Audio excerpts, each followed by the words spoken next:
What is up, everybody? Welcome to the Michael Warbucks Show, where we talk pop culture news and other things that caught my attention. So, what does this mean? Today is what the Friday? If you're new to the channel and you don't know what this is, it's where I collect all the stories throughout the week that just made me go, what the Friday? What you do is go and check out the stories, then come back and leave your favorite story in the comments below. Let's see what I have for you this Friday. Let's talk about some animal stories first. If you were trying to get into JFK International Airport yesterday, things were probably delayed. Why? Because they had to wait for 150 diamondback terrapin turtles to cross the runway. The turtles were trying to cross the runway to go lay their eggs at the Jamaica Bay Wildlife Refuge, which borders the airport. Not really WTF. It's just funny. Oh, Florida. God, I love your state more and more each week. You guys always have the greatest stories for What the Friday. Let's talk about this 54-year-old grandpa that was caught by his grandson for trying to have sex with his dog. The grandpa was laying naked on top of the dog. And when sheriffs arrested him, he admitted to trying to have sex with a dog, but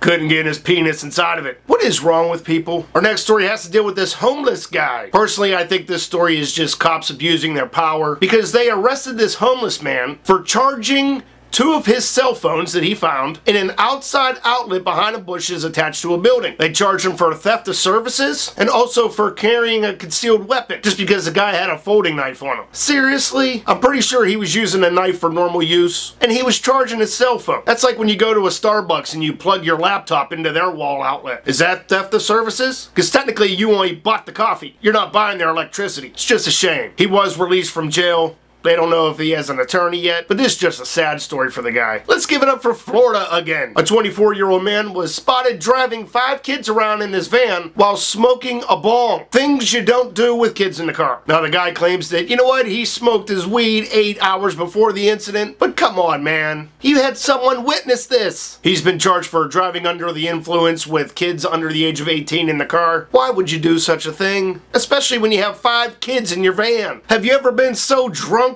and you thought you were in your garage and you really weren't? Well, this is what happened to a Wisconsin man. He was so drunk he thought he was in his own garage, and then for some weird reason he decided to get naked and shit all over the place. I don't care how drunk you are. You don't do these kind of things. And he's facing charges of disorderly conduct, criminal damage to property, and obstructing an officer. So next time you go and get drunk, make sure you shit in your own garage. It'll make things a whole lot easier for you. And for our final story about Florida this week, this was an interesting story. It's about a principal who is hypnotizing his students. The whole process of the hypnosis was to help students, focus better in school. Not only did he hypnotize students, but he also hypnotized parents and other staff members. 75 people total. But then weird things started happening. 2 students had committed suicide, 1 got into a car accident, and here they found out that this principal was giving private one-on-one hypnosis sessions. So now they're trying to link the session to the suicides.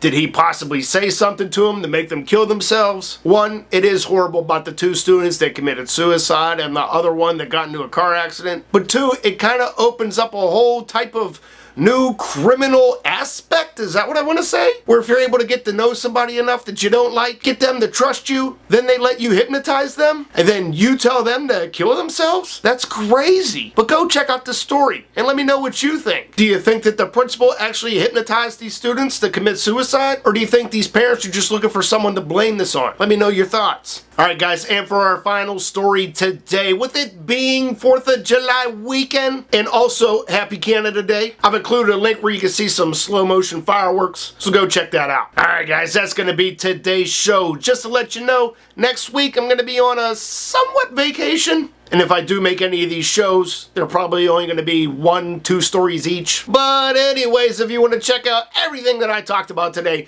check out the links in the description below. While you're there, you can add me on Facebook, Twitter, check out my website. Make sure you subscribe to my second channel for my random vlogs. And for more pop culture news, don't forget to subscribe to this channel. Please rate, comment, favorite, and share this video. And my name is Michael Warbucks, and these are the stories that caught my attention. You guys have a great weekend. Great 4th of July. Don't blow your hand off, and I'll see you the following week. Take care, guys. MySpace has been sold for $35 million. There's houses worth more than this company.